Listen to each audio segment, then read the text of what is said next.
வணக்கம் சார்.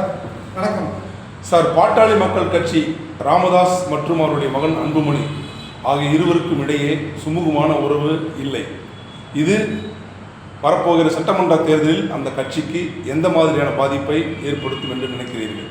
இந்த எஸ்எஸ்டிவிக்கு என்னுடைய மாலை நேர வணக்கம். பாமக ஏறக்குறைய வட மாவட்டங்களில் 6 முதல் 8% கொண்ட ஓட்டு வங்கியை கொண்ட ஒரு கட்சியாக அங்கீகரிக்கப்பட்டிருக்கின்றது. மேலும் ராமதாஸ் ஐயா அவர்கள்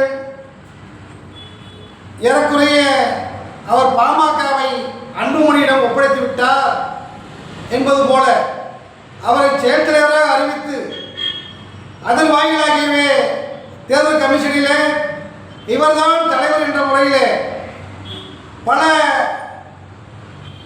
அஜெண்டாவை ஏற்படுத்தி அதை தேர்தல் கமிஷனில் சமர்ப்பித்திருக்கிறார்கள்.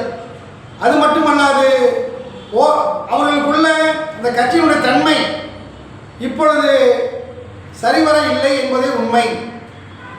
அங்கே பிஜேபியுடன் கூடி சேரக்கூடாது என்ற நிலைப்பாட்டை ராமதாஸ் ஐயா அவர்கள் எடுத்துக்கொண்டிருக்கின்றார். ஆனால் இது அன்புமணியை மிகப்பெரிய அளவில் பிஜேபி நெருங்குகிறது என்றுதான் அர்த்தம். ஏறக்குறைய திமுக கூட்டணியில் ராமதாஸ் ஐயா அவர்கள் ஒரு 10 சீட்டுகளை பெற்றுக்கொண்டு அங்கே வெற்றி பெற்ற வேட்பாளர்களை அவர் களத்தில் இறக்க இருக்கின்றார்.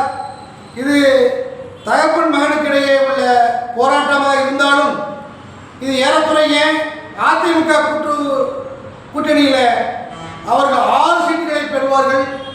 வெற்றி 17 சீட்டுகளை பெற்றிருந்தாலும் 6 முதல் 7 சீட்டுகளை பெறுவார்கள். அதேபோல திமுக கூட்டணியில் 10 சீட்டுகளை பெற்று ஏறக்குறைய 7 அல்லது 8 இடங்களை பெற்று அவர்கள் முன்னணிக்கு வருவார்கள். ஏறக்குறைய இது ஒரு 7, அதில் ஒரு 6, 13 சீட்டுகளை இந்த தடவை 2026 தேர்தலில் பாமக சட்டமன்றம் செல்லும். பின்பு 2 அணியும் ஓரணியாக மாறும் என்பதில் கருத்திய மாற்றம் இல்லை. நன்றி, வணக்கம்.